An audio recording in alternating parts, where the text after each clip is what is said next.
బస్సులకు 3 నెలలకు ఒకసారి 1120 చెల్లిస్తున్న ట్యాక్స్‌ను 1500 పెంచడానికి ప్రభుత్వానికి ప్రతిపాదన వెళ్లడం జరిగిందని tourist bus owners association secretary Sivaram, ఉపాధ్యక్షులు మురళీ మోహన్ తెలిపారు.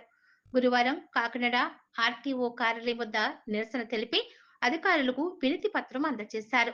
ఈ సందర్భంగా వారు మాట్లాడుతూ కాకినాడ జిల్లాలో వ్యాపారం మీద ఆధారపడి ప్రత్యక్ష, పరోక్షంగా ట్యాక్సీ పెంచడం వల్ల తీవ్ర నష్టం ఏర్పడుతుందన్నారు.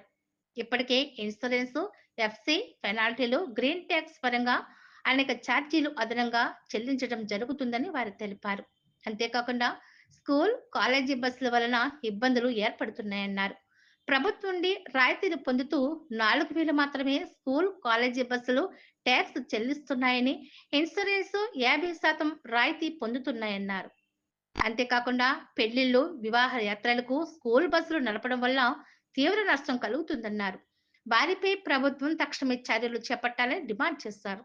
టూరిస్ట్ బస్సుల్లో ఉన్న ఆధ్యాత్మిక టూరిజంగా అభివృద్ధి చెందుతున్న దీనివల్ల జీఎస్టీ రూపంలో ప్రభుత్వానికి ఆదాయం వస్తుందన్నారు. కావున మా సమస్యలను పరిష్కరించాలని వారు కోరారు.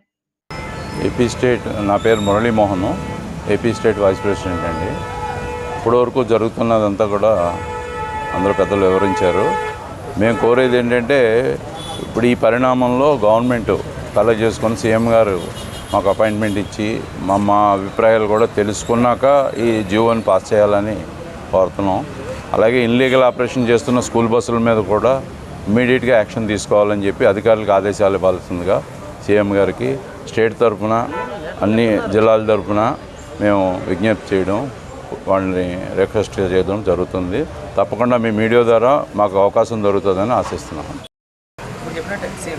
మళ్ళీ చెప్పమంటారా? AP tourist bus owners association secretary అండి. నా పేరు శివరాం. మేము ముఖ్యంగా ఈ ట్యాక్సులు, ఇప్పుడున్న ట్యాక్సుల నుంచి 1120 నుంచి 1500 రూపాయలు గవర్నమెంట్ చేస్తారని ప్రతిపాదన తీసుకొచ్చిందండి. దానికి మేము పూర్తిగా వ్యతిరేకం. ఎందుకంటే all India permit vehicles, night vehicles అంటే 365 రోజులు తిరిగే వెహికల్స్కి 4000 నుండి 2500 రాయితీ ఇస్తున్నారండి వాళ్ళకి. అలాగే ఇప్పుడున్న మా 1120 రూపాయల ట్యాక్స్ని గవర్నమెంట్ 800 రూపాయలు రాయితీ చేయవలసిందిగా మేము కోరుతున్నాం. కానీ వాళ్ళు దీన్ని 1500 రూపాయలు చేస్తామని చెప్తున్నారండి. దీనికి మేము పూర్తిగా వ్యతిరేకం. ఇది కాక ఇప్పుడు స్కూల్ బస్సులకి ప్రభుత్వం రాయితీ ఇస్తుందండి. దేనికంటే వాళ్ళ స్కూల్ పిల్లలకి ఫీజు లేకుండా నార్మల్గా తీసుకెళ్ళడానికి, వాళ్ళకి ఫీజులో మేము 60,000 రూపాయలు కట్టి ట్యాక్స్ వాళ్ళు 4,000 రూపాయలు కడతారండి ఒక త్రైమాసికానికి. ఇన్సూరెన్స్ మేము 70,000 రూపాయలు కడుతుంటే వాళ్ళు 30,000 రూపాయలు కడతారండి. ఈ విధంగా అన్ని రాయితీలు పొంది మా టూరిస్ట్ వ్యాపారం, పెళ్ళిళ్ళకి, విహారయాత్రలకి ఈ స్కూల్ బస్సులు తిరగడం వల్ల మా వ్యాపారం చాలా నాశనం అయిపోతుందండి. ఇది కాక ఆల్ ఇండియా తిరిగి వెహికల్స్ ఆంధ్ర టు ఆంధ్ర తిరగకూడదండి.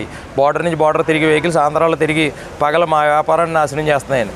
దీన్ని ప్రభుత్వం గుర్తించి మేము ఎప్పటి నుంచో ఆంధ్రాలోనే ట్యాక్స్ కట్టి ఇక్కడే బతుకుతూ ఇక్కడికే ట్యాక్స్ కడుతున్నామండి. మేము ఇలాంటి మాలాంటి వాళ్ళకి న్యాయం చేయాలి.